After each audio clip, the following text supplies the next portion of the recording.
my name's Hadley. I'm the dramaturg for Richard III. As Amanda said, I've been dramaturging the history plays for the last 5 years now. We've been doing them all in order for 5 years. There's only 2 of us on the entire CSF staff who've been up with all of them, and it's me and Sam Sando, so that's illustrious company for me to be keeping. I'm rather proud of that. How many of you have been to one of these talks before? Awesome! You're old hat at this. You guys can probably do the talk for me. So anyone remember the last time we did Richard III? No. What year was it? 2012. 2012! Anyone see that production? Nice. This one's going to be a little different from that one. As you would expect, right? We've come full circle. As our director, Wendy, says frequently, the whirligig of time has turned. Yes, this is a different time. This is a very different Richard III as a result. That one was directed by Tina Packer. It starred Nigel Gore. You might remember him from a couple of seasons ago. I was very Elizabethan era. We're going more medieval, but with a twist. I'll let them tell you about it when we get to that. Anyone seen other productions of Richard III at CSF? I always like asking. Yes. Nice, excellent. You guys are such great audiences. It's fabulous. So in these talks, as you all know, we like to just give you a little bit of background information on the play, on the concept, and kind of give you a little introduction before you come see the show for yourself, get you caught up to speed on everything that's going on. And Richard III, oh my gosh, there's so much going on. I nerd out about this stuff, you guys. Feel free to stop me and ask me questions. I'm also fighting a little bit of a cold, so if I say Richard and I mean Edward, call me on it. There's a lot of Richards. There's a lot of Edwards. There's a few Margarets. There's a lot of everybody. It's fine. Who knows what a dramaturg is? What's a dramaturg? A dramaturg is a script doctor. A script, oh God, I love that definition. That's a good one. Yes, a script doctor, a script doctor. The way I like to think about it is the dramaturg is the person in the rehearsal process whose loyalty is first and foremost to the play itself, to the text, right? The director is thinking about the production that we're putting on. The designers are thinking about their concepts. The actors are thinking about their character, as they should. So I'm the one who keeps going, okay, but in the text. Okay, but in the play. All right, that's cool. That's really fun that you want to do that, but the play says this. I'm also the one who does a lot of research for the show. So with a show like Richard III, there's so much fun research for me to do, yeah? And that's what I'm going to share a little bit with you guys today. Eventually, you're going to also hear from Wendy, our director. You'll hear from Markas, who is our costume designer, and Leraldo, who's our fight director. And that, I think, marks a first. I don't think we've ever had a fight director at one of these talks before, which, let's be honest, is really exciting. This is the culmination, as I said, of the history play cycle that we've been doing for the last 5 years consecutively. They've all been very different productions. They've all had different artistic teams. Some have been inside, some outside, some historical, some ahistorical, some kind of weirdly ahistorical and historical, mixture of the two. You might remember some of these productions, in fact. We've got Richard II up in the corner there from 2013 with Chip Persons and Jamie Ann Romero. Henry IV Parts 1 and 2. Part 2 was an original practices production on the indoor stage. That was our very first foray into original practices. And of course, Henry V, you'll notice Ben Bonifant played Henry all the way through, which was delightful to have that continuity. Henry VI Parts 1, 2, and 3, all original practices productions. So very, very different feels on each of those, yes? But all telling the same story, yeah? All telling the same story that really starts, ironically enough, with Edward III, which is the next original practices show that we're doing. That's really where this story starts. And that's where we're going to start talking today, yeah? Edward III. Edward III, he was a king in the 14th century. He inherited from his father, Edward II. That was a whole mess that Marlowe wrote about. But Edward III, he had 7 sons, 5 of whom grew to adulthood. And those 5 sons, the eldest one dies before Edward, right? So his grandson inherits, Richard II. That's this guy right here, right? And this is what sets us off. Anyone have a sense of why that might be confusing, that the grandson inherited when he had 5 sons? What's confusing about that? Seems like a broken line of succession. Broken line of succession, yeah. Why didn't one of the other sons inherit instead? Why did it go to the grandson? Well, the thought was, if I die and then my son dies, my grandson would have inherited, right? That would have been who should have inherited. So we just jumped. We just jumped straight to that conclusion. Except for Edward's other sons kind of all go, question. that doesn't sound right to us. If your eldest son hadn't had a son, then wouldn't we have inherited? And so shouldn't we inherit now? So with Richard II, reigns towards the end of the 14th century. He gets overthrown in 1399 by his cousin, Henry Bolingbroke, descended from John of Gaunt, the third son. Yeah? And Bolingbroke becomes King Henry IV.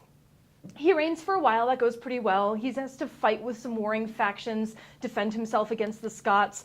That's where we get Hotspur and the whole Percy Rebellion. You might remember that from Henry IV, Part 1. Yeah? And he dies, and his son, Henry V, inherits around in the early 15th century. And Henry is known for one really great thing that he did. Anyone remember? Agincourt, that's the one. 1415, we get Agincourt. That's what his whole play is about, right? All right, things are going pretty well. Okay, we know we skipped the line of succession, and that's confusing and everything, but it's fine, because now we have Henry V, and it's, oh no, Henry died. Oh darn. And his 9-month-old son, Henry VI, inherits the throne instead, yeah? What's problematic with the 9-month-old inheriting the crown? Seems fine to me. Trump. You said it, not me. It's problematic because a 9-month-old doesn't know how to run the country. And so all of his uncles, Henry V's brothers, ended up helping to run the country. And they all have ideas about how the country should be run, and it doesn't go well. And Henry VI grows up and ends up not being the most warlike of kings, perhaps one might say. He's very pious. He wants to go sit on a molehill and pray someplace. That's really his goal in life. And now that Henry VI has inherited and all these brothers and uncles are fighting over who should be in charge, this is where we get the Wars of the Roses. This is where people start saying, you know, remember back when Edward III died 2 generations ago? My grandfather should have inherited instead. And this is where the Wars of the Roses starts playing out. So from 1441 to 1455, we have all this unrest. This is the beginning of the Wars of the Roses, right? Joan of Arc has already happened. Henry VI Part 1 just kind of exists out of time a little bit, right? That one's odd. But Henry VI Part 2, we start to get this unrest. We get the warring factions. Henry VI Part 3, the 1450s to the 70s is when we start getting battles. The Lancastrians versus the Yorkists, right? How many of you sat in on our original Practices productions? Who was a Yorkist? Yeah, who was a Lancastrian? You don't remember? You had your flags. Huh? You saw one of each. Fair. You might have had one of each, absolutely. It's part of the fun. But this is where we get the Yorkists and the Lancastrians, right? The White Rose versus the Red Rose. And eventually Edward IV gets crowned king. And then he gets decrowned and Henry VI gets crowned again. And then Edward IV defeats him again and becomes king again. We just go back and forth for a little while. But finally, Edward IV becomes king. And we win at the Battle of Tewkesbury in 1471. Prince Ned is killed. Henry VI dies. Margaret flees to France and she gets captured, and then she gets ransomed to France. Close enough. And Edward IV is now king. Yes. We're fine, right? Not just yet. No? All right, there's one more play. One more kind of important play. And this is the final stage in the Wars of the Roses. And this is where our play opens, right? Edward IV is king. He's at the end of his reign. Shakespeare compresses time a little bit, so it kind of takes place in 1478 and then jumps over to 1483 and compresses the actions of 1483 to 1485 into a couple weeks, really, because that's Shakespeare, but that's fine. This is where we start with Edward IV. Edward IV is king in the 70s. Around 1478 is when George of Clarence has his betrayal, arrest, trial, and execution for treason to the crown. That really did happen, yeah? Shakespeare actually makes George of Clarence kind of an innocent in comparison to what he actually did. He conspired with Warwick.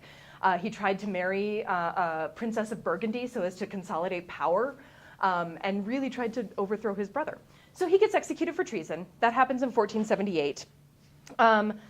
In 1483 is when Edward IV dies. Prince Edward becomes King Edward V and reigns for 3 months. most of which is spent in the Tower, and we're not entirely sure when he dies after that, but he dies. And Richard III is crowned on July 6th. So Edward dies in April, and by July, Richard is king. Yeah. Richard III reigns for 2 years. He reigns for 2 years. He's not the worst king. October 1483, we have Buckingham and the October Rebellion, which you'll notice comes right on the heels of Richard's coronation in the play. April 1484 is when Richard's son dies, and by all accounts, that affected him quite deeply, as did the death of his wife, Anne, just a little less than a year later in 1485. Shakespeare kind of rewrites those things, and we'll talk about that a little bit as well. And then 22nd August 1485, we get the Battle of Bosworth, which of course is Richard's downfall, and the rise of Henry Tudor, also known as King Henry VII, who actually dates his reign from August 21st, 1485, the day before Bosworth, which was his way of going, see, I'm divinely appointed. God willed the outcome of the battle because I was meant to be king. Yeah? That's a lot of history, I know. But it's important. I think it's a fascinating thing about these plays, how much this history feeds into the action that's happening. Yeah? Question? How is Richard III related to Edward IV and V? I'm so glad you asked. That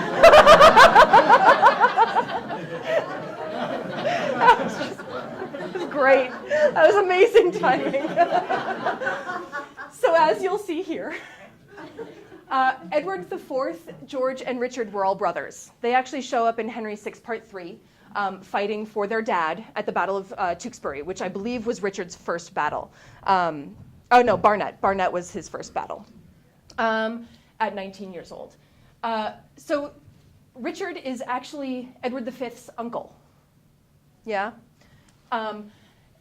They're all loosely related to, where is he? Henry VII as well. Right? Henry VII is descended from the Beauforts, who are Henry V's stepbrothers, or half-brothers, from his grandfather's third marriage. Stick with me. They're all related. It's all family. When they call each other cousin, they mean cousin. It might be 3 cousins once removed or something to that effect, but they really do mean cousin, yeah? Yeah, Richard is Edward V's uncle. There you go.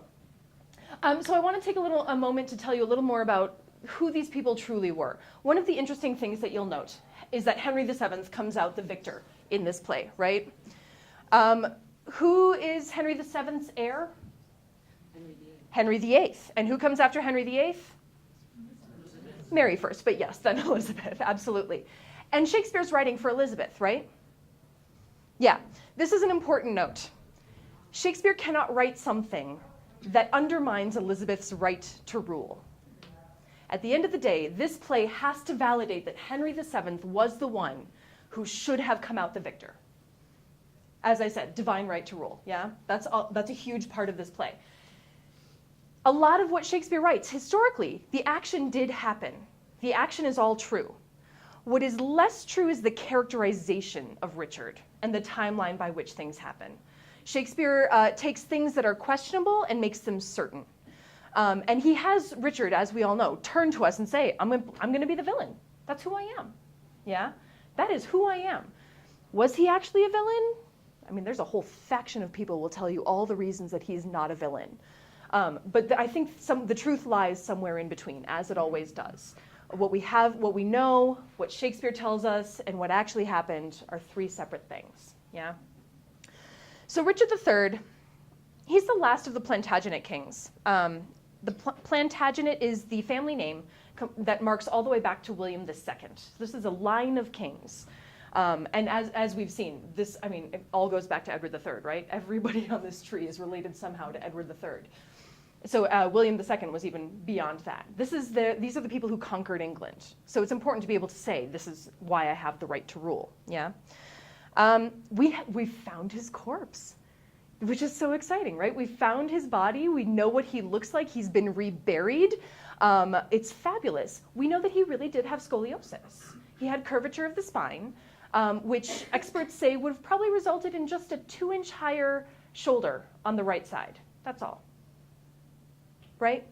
They actually, Leraldo was telling me about this, they actually took somebody who had the same scoliosis and taught him how to fight as Richard would have fought, and tried to see how it affected his body, and would he have been able to compete on the medieval battlefield? And the answer is yes. He would have been just fine. He could ride a horse, he could wield a sword, all of it, which is fascinating to me, right? He did not necessarily, he didn't have the withered arm, he didn't have the limp, he was not born with teeth. These things did not happen. But he really did have scoliosis. And actually, if you look at some of the paintings, there's the contemporary portraits of him, there's evidence that they've been redone ever so slightly to adjust that, to make it look like his shoulders are more level, that they were originally painted showing the different height, which I think is fascinating. In the play, you'll notice that Richard III is declared Lord Protector. He has been declared Lord Protector. This is not something that actually happened. In order to become Lord Protector, he would have had to be been appointed by Parliament and by the Council. Neither of these things happened historically. Edward IV requested that he be made Lord Protector, and then as soon as Edward IV dies, he assumes the role of Lord Protector. And as we all know, if you assume the power and go with it and have the biggest army, you're going to do just fine. So that's what happens, yeah? But when he does things like have Rivers, Vaughan, and Gray arrested for treason, he's acting illegally at that point, which I think is a very fascinating point. Historically, it makes sense. He's trying to protect his nephew from the influence of the evil Woodville family, yeah? Anyone know who the Woodvilles are? Or the Woodvilles? Nope, she's not on here. Edward IV's wife, Elizabeth of Woodville. It was a unique marriage. It was a marriage of love as opposed to a political alliance, and you actually see part of it play out in Henry VI Part 3. Warwick was trying to arrange a marriage with the Lady Bona of France, and instead Edward falls in love with Elizabeth and has to marry her right away. Yeah, it was a love match. It made absolutely no sense. There's this whole apocryphal story that she was standing by the roadside begging for her lands back because her previous husband had been a Lancastrian. That's apocryphal. That's not really true. But what is true is that it's a love match. And that the Woodvilles were commoners. Not commoners, they were landed gentry, but they were not noble, yeah? Do we like it when landed gentry marries royalty? We don't care. The medieval Englanders did not like it at all, right? That was bad news. So all of a sudden we have these people who have not been born to the royal life controlling the fate of the throne, yeah?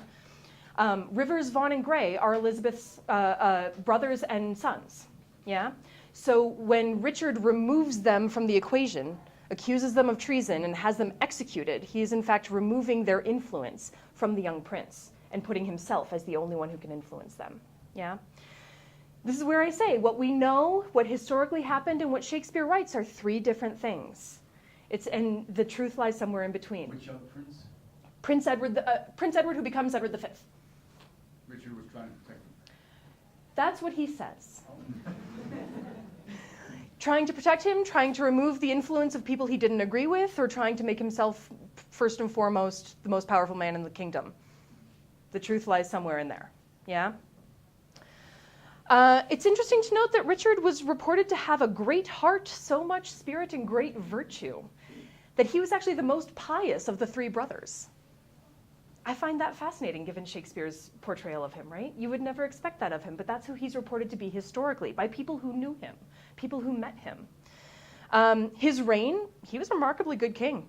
He passed laws in Parliament against unfair taxation and too great an ease of arrest. It was too easy to arrest people, so he tried to make it harder to create more of a burden of proof before you arrested them.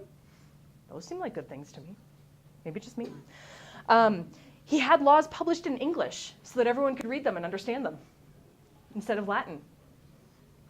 He encouraged printing. He was known around Europe for his cultural and musical tastes, and as a patron of the arts and learning, his court was renowned for the arts and music that it held. Yeah?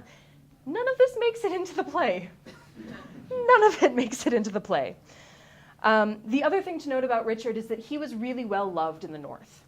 After Warwick dies, he marries Lady Anne, who had been married to Prince Ned, who was Henry VI's son.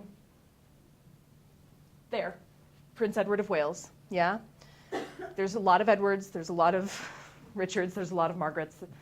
Anne had been married to Prince Ned. Ned dies at Tewkesbury, and Anne is widowed. And George is married to her sister and takes control of Anne, and won't let anyone marry her. And Richard and Anne supposedly fall in love. There's a great story that he snuck into his brother's estate and helped her escape in order to get her free of the clutches of him, where she was hiding as a lady's maid because that's all he would let her be. So there's a love marriage that happens there, which is fascinating as well. And he was grieved at her death. After her death, there's a rumor that spreads that he was planning on marrying his niece, Elizabeth, this one, which he denies vehemently. He stands up in front of the Lord Mayor and everyone and says, no, I would never do that. That's incest. How could I possibly do that? So there's an interesting connection there. There's something of a human being there, right, who really did love his wife and was very distraught when she died. Yeah. There's a little bit about Richard for you. Oh, his favorite, I love this. His preferred colors were crimson, purple, and dark blue. I think that's fascinating. The other thing I think it's interesting to notice how young all of these people are. Richard is 33 when Bosworth happens. 33 years old, yeah? King Edward IV, at the start of the play, is 36 years old, and he dies before his 40th birthday. They're relatively young human beings. Again, it's a different time. Span of life is much shorter in this era, right? But to think about that. Think about being King of England and having to defend England against your enemies at the point of a sword in your 30s. I couldn't do it. I couldn't do it.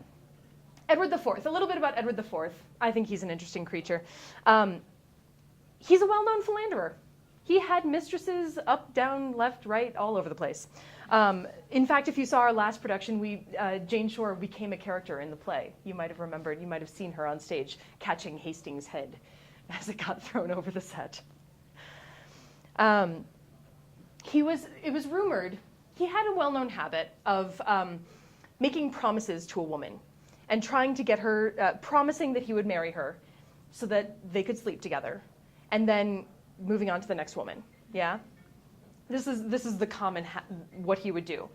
And there's some belief that he actually married Lady Elizabeth Lucy in a private ceremony with consummation before he met Lady Elizabeth Woodville. Anyone have an idea why that would matter in this play?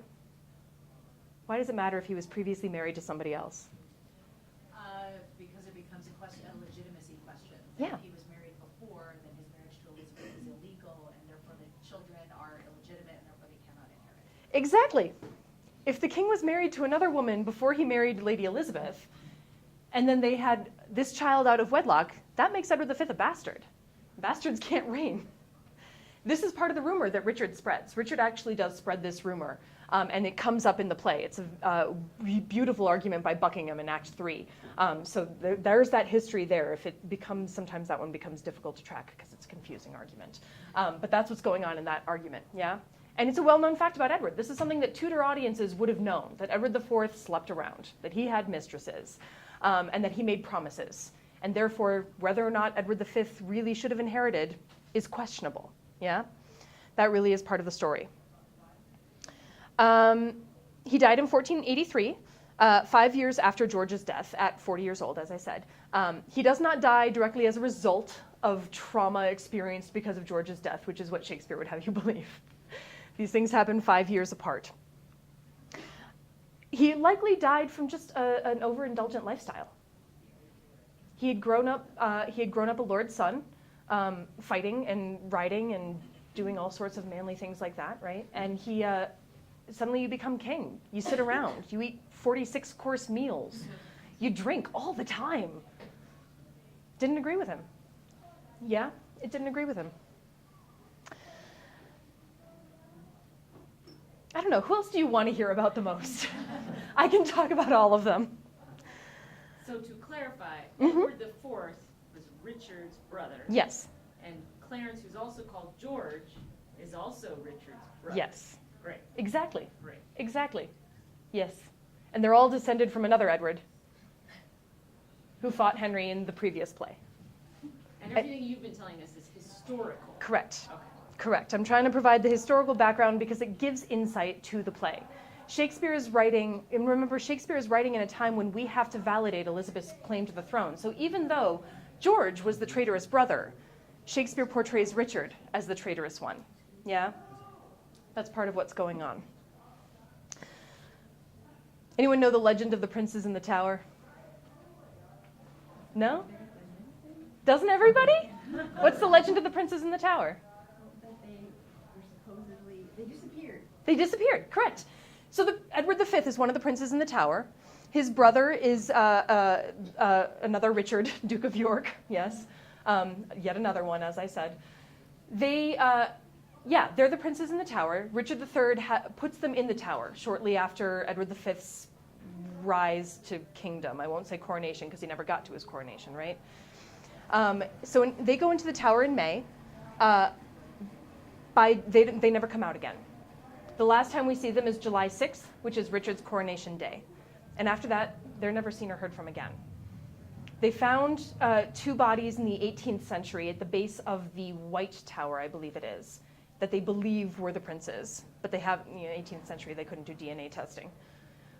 Yeah. But that's part of the rumor. Does anyone have an opinion here on whether or not, this is always the debate, right? There's whether or not Shakespeare wrote the plays, and then there's whether or not Richard killed the princes. Has anyone ever looked into the history on it? There are videos on YouTube. There's so many videos on YouTube. Some people say that Richard immediately killed them, right? Some people say that they were spirited away and raised on farms as no-names, and their descendants still live. Some people say they stayed in the tower alive all the way through Henry VII's reign, and it was Henry VII who had them killed in the tower and secretly buried. Yeah? It's an interesting conundrum, and who knows if we'll ever know the truth. There is precedent that you cannot have a living king around, a living former king around, if you yourself want to reign, right? This is what happens. I don't know. They don't like that I'm talking about them. Statement. I don't know what happened. If you can't have there it is. You can't have a former living king around if you yourself want to reign with any kind of authority, right? And this is part of what happens with Henry VI. Henry VI gets deposed. Edward IV becomes king, as I said. Warwick then decides to switch sides. Warwick had been fighting for Edward IV, and he jumps over to Henry VI's side instead and reinstates Henry VI as king. So that when Edward IV then reascends as king, he has to kill Henry VI.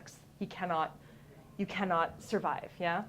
So in history, not play, what's Richard's claim to being crowned while Edward V is not known to be Yeah. dead? First he argues that Edward V was a bastard, right? That whole marriage to Elizabeth Woodville is inaccurate. Then he argues that Edward IV was a bastard, that his father was at war in France when Edward IV was conceived, and so since his father won the Wars of the Roses, everything is flickering, and I don't know what's happening. I'm just going to unplug that. And so he argues that because my father won the war and my brother was illegitimate and my other brother was a traitor, I should be king. I am the next lineal descent from Edward III. Yeah? Henry VII's claim is equally dubious. He marries Elizabeth of Edward IV's daughter so as to try to enhance his claim. Really, though, you're picking up on a very important point, which is that this level in the succession, everyone's got a claim. Buckingham has a claim to the throne at this point, in all honesty. No one's claim is really as clean as they would like you to believe it is. Yeah? And that's part of what goes on. And so the Tudors have to come out and say, we were the right ones all along. We're the ones who shouldn't hear it. Yeah.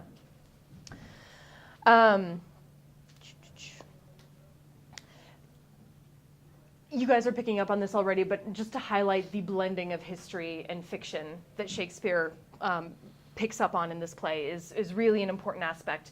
Something we're very familiar with these days, of where the truth lies, and it's something that we're pulling out in our production quite a bit. The structure of the play I find just beautiful, the way it highlights Richard's downfall. You get scenes repeating themselves a second time later on in the play.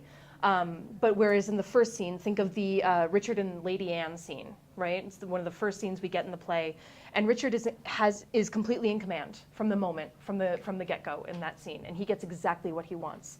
We get a repeat of that scene later on with Queen Elizabeth, when he starts wooing for her daughter, the Princess Elizabeth. But it's from the get-go, it's different. Elizabeth is in control, and Richard is the one struggling. Yeah.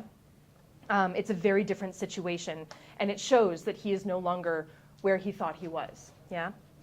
The same thing happens with the first throne scene, which we get later in the post-coronation scene, whereas when Edward IV is on the throne, Richard is in control of the whole room. Once he himself is on the throne, Richard is at a loss. He's struggling. He's grasping at straws, and starting to doubt and starting to question who his allies are, who he can rely on, and things like that. And then the scene that we're calling the Between Two Ferns scene, which is when Richard stands between the two priests and does his whole play acting to the commons, right? We see that echoed. We see in that scene that he is in complete control. Again, he runs the narrative of that. We see that echoed later in the ghost scene, where he no longer even has control over his own dreams, that he's unable to control the narrative for himself even at that point. And historically, he supposedly was suffering from nightmares on the night before Bosworth. He was having a hard time sleeping, so I find that interesting too. Shakespeare writes the Henry VI plays first, then he writes Richard III, then he goes back and writes Richard II, Henry IV, 1 and 2, and Henry V. The success of the history plays, it's really a testament to how far Shakespeare's writing comes. I think you can feel that in just the move from the Henry VIs to Richard III, right? The Henry VI plays can be a little talky, perhaps, and I won't say simple, but they are. They're a little more simplistic than some of his later plays. Richard III becomes more complicated, starts investigating the psychological character motivations that Shakespeare becomes so well known for later on in his writing. This play stands on its own. It does quite well on its own, and it's been produced repeatedly over the last 400 years. It's never not been produced, except for during the Commonwealth, but nothing was being produced then. And this is starting to segue a little bit into what Wendy, our director, is going to talk about.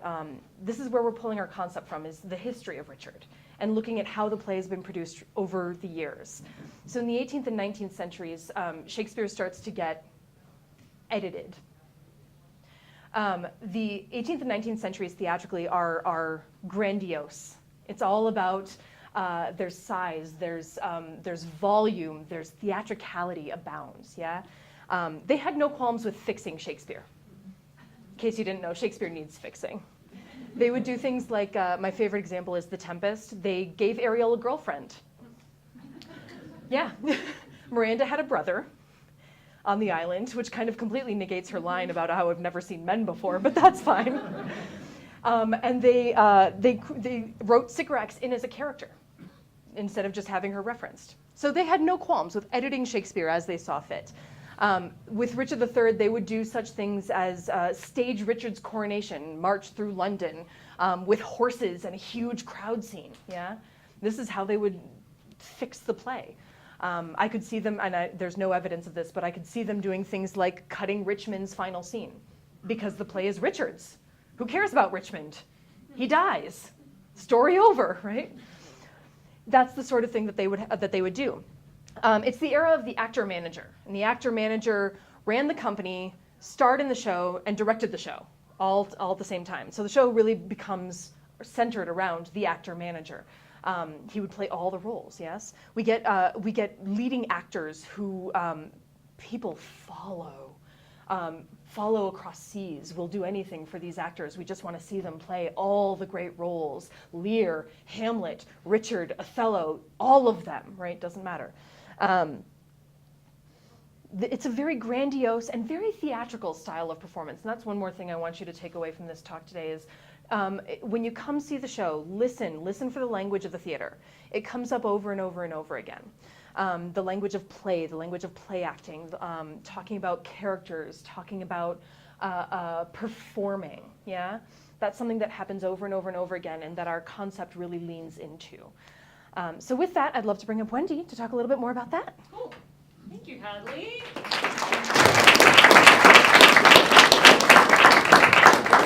So, in looking at this play, I went back first to, in terms of figuring out the concepts. My favorite Shakespeare scholar, Dr. Menziger, always says that, you know, a concept, while it's a cool way to make a play pretty, really has to be rooted in the text. And a concept only works if it comes out of what the text is already telling you, rather than saying, let's do it in space, just because that would be cool. Figuring out what the text is saying about you know, how to see it with fresh eyes. And so our concept very much comes from the text. As Hadley said, it's highly aware that it's a play. The script of Richard III is. There's tons of language about, I will go by thy direction. I, like a player, will do this. I, like a child, will follow your instructions. They talk about players and playing, and they're very aware of how performance can be used as a tool to get what you want, right? That's rhetoric, right? Rhetoric is persuasive speech or language. This play is chock full of that persuasive speech or language. And I was fascinated by the idea of utilizing the meta-theatricality of the play and being aware of the fact that it's a play and not shying away from that. So our setting is a group of players, like a professional theater troupe, in the 1840s to 1850s, putting on a production of Richard III in the medieval period, in the time it was set. In the mid-19th century, they were just coming out of what they called the teapot acting style that Hadley was talking about, where everything was, you go and pose and say your line, and very, very static, very presentational. But they were just starting to transition. It's an exciting period to me, because they were starting to transition to a more realistic style. Same thing with all of the scenic design and costumes. They were, instead of just doing the play in whatever you had and what time period, just whatever fancy clothes you could get, they were starting to try to bring realism in. So they'd have a big painted backdrop, but then they'd actually bring in some scenery that real people could interact with in a real way. So it started to feel a little bit more natural, as opposed to just flat and operatic. So that was exciting to me. And then I started researching the period and learning there was a whole riot about whose Shakespearean actor was better. It's called the Astor Place Riots. And there was an American actor playing Macbeth, and then there was a British actor playing Macbeth somewhere else in a fancier theater. And these guys got in this whole fight, and they both had crews that became their gangs, and they'd show up at the other performance, and they'd like boo them down when they're doing their lines because they were so passionate about Shakespeare. And I was like, that's the place I want to take this to, right? So that really sort of spurred then the dive into this period, and everything I learned as I unearthed the history was like, this would be really exciting to explore with our players. So does the audience get to pick an actor? That would make it really interesting for the actors. So in our production, Richard, the actor, my actor, Rodney Lascano, who's playing Richard, is playing the actor-manager of this company. And the idea that the cast very much contributed to is that normally these companies would travel around, they'd have like 50 plays in their heads. So any given night, they might do Richard one night, they might do Lear the next, they might do Romeo and Juliet the next. And they could do that and keep their audiences coming every night with a variety. Well, our idea is that this actor-manager is gotten a little big for his britches, and he just wants to do Richard over and over again, because that's the one he stars in. And so throughout the course of the play, as Richard the character starts to lose control of his narrative, and his language no longer transforms people by the end, the actor manager is losing control of the company because the women are tired of being treated really badly. Everybody else is tired of supporting just his story, so that by the end, he's kind of embarrassed and stripped of his role by the actors. So why tell the story now? I don't know. It was kind of a stretch when we thought about Richard. It's like, is it really relevant today? I don't know. How does it speak to folks, you know? I didn't want to, I feel like the parallels are so obvious to the political situation we're in. How does a tyrant that's a big narcissist come to power? How does that happen? So I felt like it was sort of, the parallels were so obvious to our situation today that I didn't want to beat that dead horse, but to look at, through this sort of telescoping lens of history, we're in 2018, we're looking at this group of players in the 1840s, 1850s, doing a play that was written in the 1590s of a historical figure that lived in the 1480s. You with me? And why? That sounds really complicated. Well, the thing that I kept being struck by is that this stuff happens again and again and again. Tyrants or fascists or people that want absolute power who think they're above the law just keeps happening again and again. And I feel like unless we look back and start learning about how that happens, how do we stop from letting it happen again? So that's why the play is important to me. And that's ultimately the question that I want to interrogate. But I find we all also want to be entertained. And ideally, we entertain as well as interrogate the hard questions. And I feel like looking through history with that lens in which we get to enjoy the virtuosity of the players, we have beautiful people and beautiful costumes, speaking some really gorgeous poetry, gives us just enough of a window to look through, I think, to hopefully bring some new light to questions that are really kind of painful to ask at times. So that's our goal with the production, to have some fun with it, to have some splendor, to celebrate the relationships of the players and their foibles and their beauty, and ultimately to hopefully ask ourselves how we can maybe change this cycle from happening again.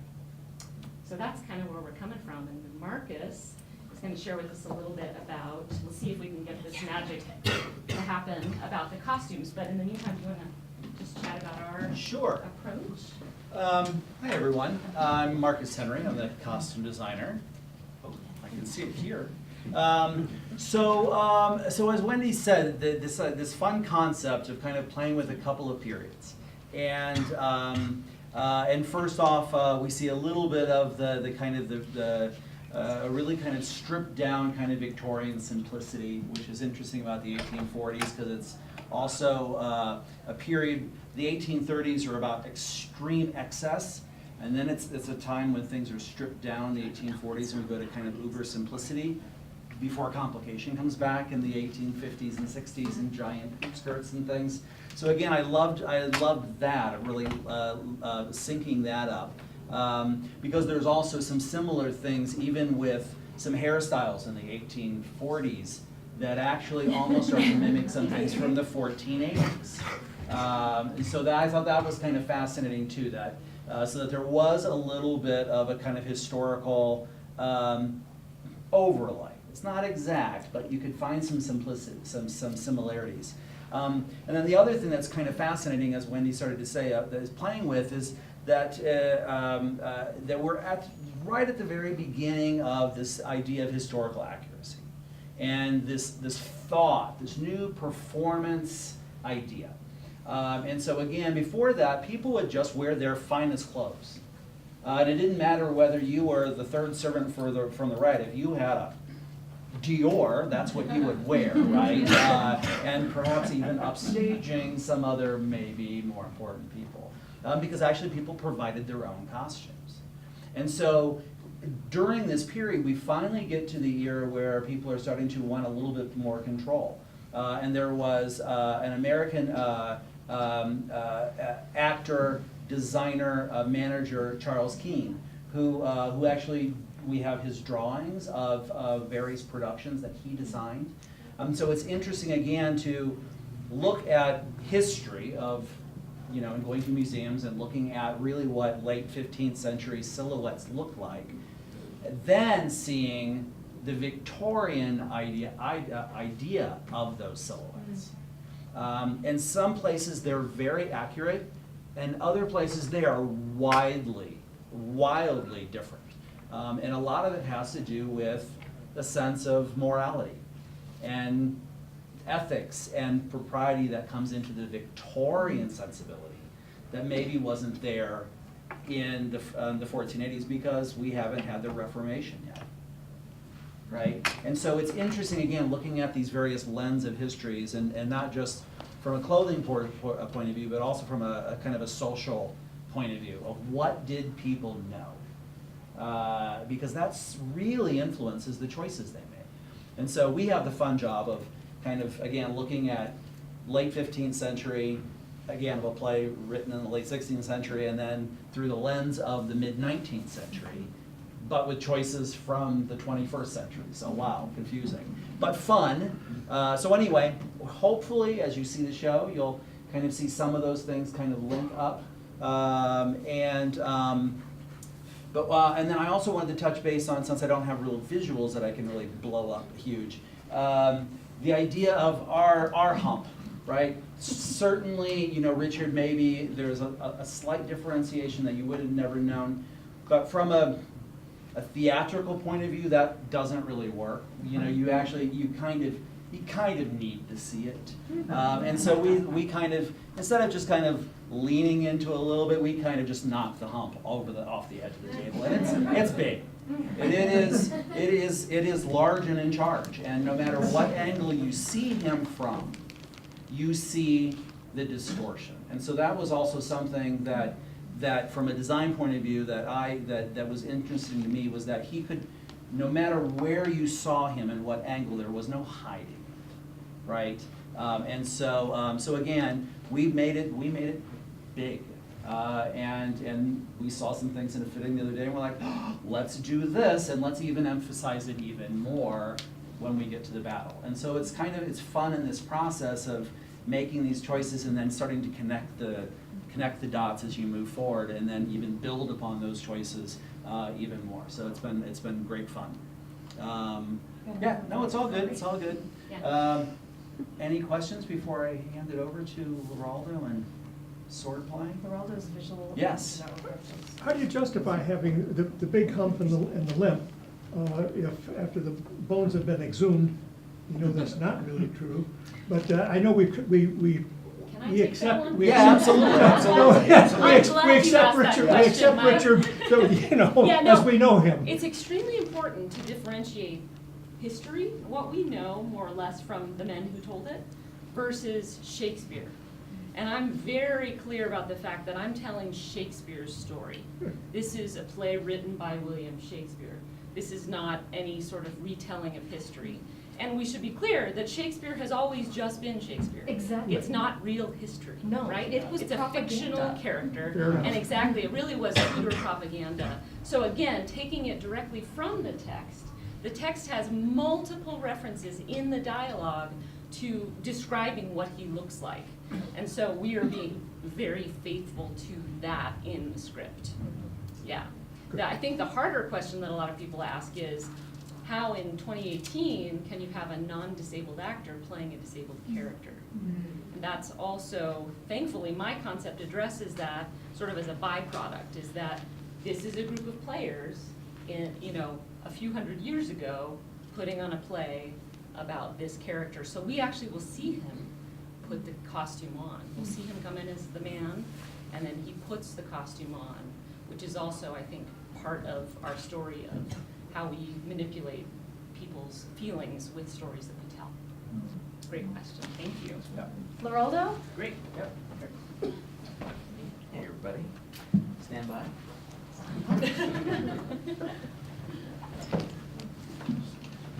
We don't need no stinking computers. No. Good old-fashioned visual aids. No PowerPoint whatsoever.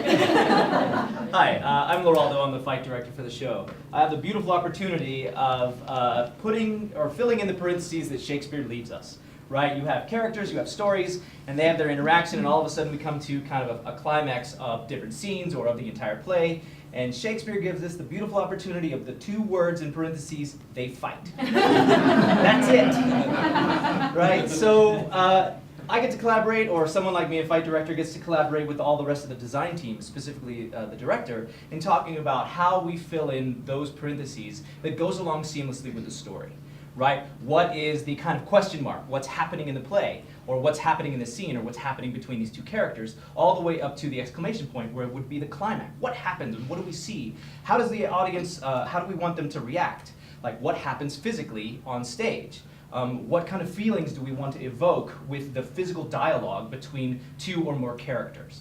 Right? So we get to dialogue often about how do we want the audience to feel, see, hear, like what do we want to walk them away from? Like all kinds of questions get to begin to kind of ruminate, and then eventually when we meet the actors and fill in the story, they all kind of get to be answered. All those questions that we've kind of dialogued over gets to be answered.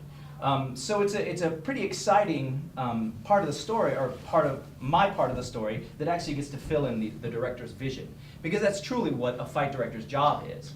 Right? It's my job to finish the story, or contribute my part of the story between the dialogue of the characters into whatever physicality, without anyone knowing that it's a different part or different segment of the story that's being told. Right? The worst compliment that I could ever receive would be, "Hey, your fights were great," because that means that it took away a little bit of what the entire kind of macro story that we're trying to tell. Right? So as we dialogue, we kind of want to seamlessly kind of insert it there, and hopefully it'll be exciting, but in a way that really supports what's happening. Does that make sense? Right, so then we talk concepts. Like Wendy and I have dialogued a little bit about what do we want to see, what's the period, what is the concept, all that stuff, all those buzzwords that you hear about theater. Right, and since this one is set in the historical time of 1480s, great, that's easy, that's pretty medieval. Right? Not difficult at all, which is why we get to choose from the beautiful theatrical stock that we have here. Right? Does anyone know what this is? A sword. What kind of sword? Anybody? Big sword. A big sword. Yeah. It is, or otherwise known as. Broadsword. Right. It could be a claymore. This particular one is a little bit French. So claymores are Scottish, but they're built kind of similarly. Yes, this is an English broadsword, right? Or sometimes also called a longsword, right around that time period. What's great about it is a lot of people think that a broadsword like this, if we were to create one that's like medieval times, that it would be way bigger than this, way heavier than this, and a few other details that's similar but a little bit different than this. And my response to that is always like, humans, man, or humans, wouldn't make a tool that they wouldn't be able to effectively use.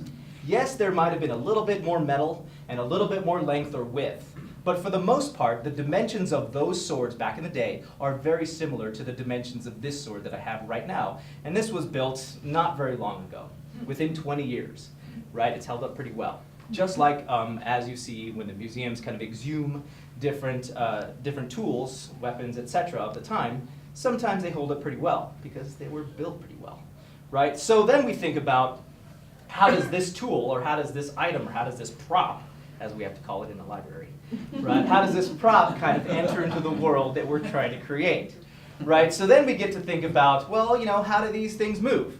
What's the story we're trying to tell? Who wins, who loses, right? What is the imagery that we want to evoke while 2 or more characters get to tell their physical dialogue, right? There's a big battle, sometimes there's armies fighting, and sometimes it kind of codifies or synthesizes down to just 2 characters, right? By the end of the play, one person has to die, one person gets to be the king, hooray, right? So then through my dialogue, we get to figure out, what happens and how the story kind of begins and unfolds. So in that, a little bit more imagery that we get to talk about is something like Richard, right? Richard, his herald that Shakespeare, his heraldry, the kind of shield or sigil, the kind of imagery that he's kind of identified as throughout the play and also in history is the standard of the boar.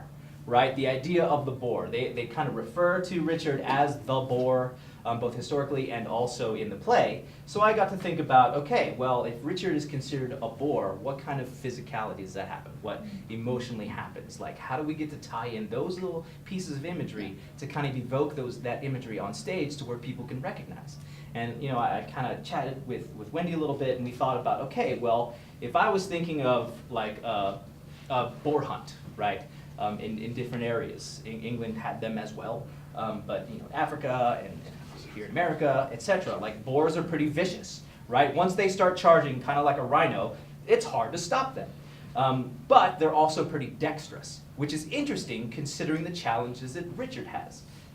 Sort of, because as we now know, it wasn't that bad, but for the character in the play, it's you know, it's a little bit more, it's a little bit bigger, it's a little bit more exaggerated than what history was.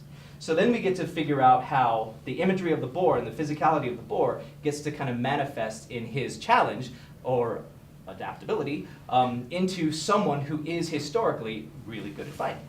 Right? So it's been really fun dialoguing with Rodney, the actor, as well as the director and the rest of the team, of like, okay, how do we make all this imagery and all these ideas come together to make this one pretty cool story, right?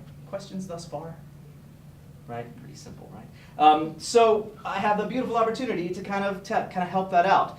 So then we have to figure out, okay, in Shakespeare's time, the players that were in a company would kind of know a certain set number of fights. Right, these certain numbers of fights, they'd have really cool names like the Elizabethanites, right, or the Hanging Fives, or you know, they would be kind of stock phrases that these actors knew and would learn that were certain sets of moves that happened over and over again. So someone could call out, today we're going to do the Carlo, right, which is just a little weird flashy thing, and they would know, right, we would do the Carlo, or the Elizabethanites, and they would be, you know, certain moves that may or may not be kind of contingent with what's happening in the story or the theme of the play, right? So all of a sudden you had play, play, play, and these weird mixes of moves that were of the time period, but maybe not necessarily set in like medieval England or back in Greece or Rome or whatever, right? So I thought about that, and I was like, well, these players that we have, that we've kind of brought together in our acting company here at the Shakespeare Festival, they're not necessarily equipped with that information, right? They don't all know these moves that Elizabethan England would have or Shakespeare's company would have. So had to do away with that idea, which is fine because that's probably better for the story anyway. So then we get to figure out, or I get to be in the room and think, okay, these are my actors, or these are the actors in the story. So what can we create, right? And then I chat with Rodney, who's playing Richard. What do you think? How do you think he would play? How do you think he would attack? What would he do with something like this in his hand? And then what's the challenge of the other part of his body? Like, how does that manifest itself? So then, you know, together we got to dialogue on some advantages that he would have and some disadvantages. And then same thing for the rest of the soldiers, like what kind of things would they do? So even though I'm considered a fight director, my process has been to pull a lot of influence and a lot of ability from the actors in the room. I try not to codify or kind of make someone do choreography that I have thought of, but I love to collaborate with them, just like we're doing this play, you know, kind of the story and the arc of the story, but with their details as personally as they can add to their story. So they create their own choreography, and maybe I'll tweak some a bit. And then by the end of it, we get to see this really great picture that everyone knows, everyone takes personal ownership of, and then all of a sudden we have a really great story unfold. So they can remember it easier because it's personalized, and it's nothing that I had to give them. Yeah? So that's kind of my contribution to this process. Yeah, a little bit of swordplay in this particular play. Because, you know, sometimes Shakespeare doesn't give us much, then they fight, he dies. So yeah, that's my I have contribution. a historical question. Yes, absolutely. I understood Richard to be a good sword or axe wielder. Yes. Is that historically correct? Yes, that is correct. But he was pretty versed in kind of every weapon that the canon has. Like that every weapon that would be in a medieval armory, he was really good at all of it. He talks about it in his speeches, but also in reference of how good of a jouster he was. He asks for his lance, or I think it's called, I'm not sure if it's a spear, or I don't think he says a lance, or maybe a shaft or something like that, about going into battle with his horse, right? Which later a horse, right? So yes, he was good with the axe, but he was good with sword as well. Okay. Yeah. Any other questions? Yes. Oh, either one of you. Well, how long, since Shakespeare doesn't tell you how long the fight should go, How do you determine that? So he doesn't give us any clue whatsoever, right? It literally is just those they fight, he dies, and sometimes it's one right after the other. Italicized, they fight, and then right after, he dies. So it's kind of up to us as the creative team to figure out, you know, how much we want to tell, how quickly we want to get to the story, how logical the arc of the story is, and then how much we want to show, right? So I like to keep my fights kind of short and sweet and to the point, rather than this long embellishment of a lot of swordplay that maybe gets off the path, which may look cool, but doesn't necessarily help the story. Yeah, so mine are relatively short, but hopefully very effective. Yeah, yours? Just a practical question. Once the show's up and running, how often are the actors practicing their fight calls? That's it exactly. So they have a fight call. The actors will have a fight call, or anyone involved in any kind of physical incident on stage. They'll have a fight call sometime before the house opens, right? But before all the people are coming in through the seats, the actors will get on stage and we'll walk through kind of every moment of violence that we've kind of choreographed, right? And we'll do it slowly to make sure everyone remembers it in their bones. And then we'll build it up to some kind of performance tempo to make sure that they have their adrenaline under control, that they're telling the same story, that everyone feels good and is loose and ready to go. So every time the play happens, before the performance begins, they'll have a fight call. So they'll you know, kind of practice that. Yes? We saw a couple plays last year on rainy nights Mhm. when the stage was slippery. Mhm. Do you have alternative choreography for rainy nights or? I try not there? to, yes, I try not to give alternate choreography just because it alters the story ever so slightly and it kind of takes away from what we've already created. But I do ask usually for the performers to go slower, right? So that's kind of the convention that would happen on an outdoor stage because sometimes, you know, the footing is not necessarily as safe because it gets slick or it has a different consistency. So I'll always ask them to fight how they can control, but also to make sure that they can always be in control as they go through. So we'll fight slower, we'll fight a little bit more deliberately to make sure that everyone is taken care of, because that's pretty treacherous. Yeah. Anything else? Yes? Yeah, did you major in fight directing? I didn't major in fight directing. I have a master's in acting, so I have an MFA in acting. But I did do a concentration for about 20 years with an organization called the Society of American Fight Directors, which we're an organization that does contribute and is kind of the leading authority of theatrical violence for both safe and dramatically effective practices of violence on stage. So for a good 20 years, I went to different schools, I went to different workshops, I went to different symposiums, and I studied and was mentored by a few really good professionals in the field that have been doing this way longer than I have. So it's been my kind of specialty for this. So almost every major university in the country and also abroad has some component of stage combat in their theater program, but I've yet to encounter a major for it. There's a minor. There is a minor. Western Illinois University is the first There you go. person to offer a minor in stage combat. Awesome. There Did you you go. incorporate any modern gymnastics, ready moves? Yes, Kung fu? yes, because the audience's eye and also the aesthetic of just the art form, right? In media, in even theater, the audience expects something different, very similar to what they see in movies and TV.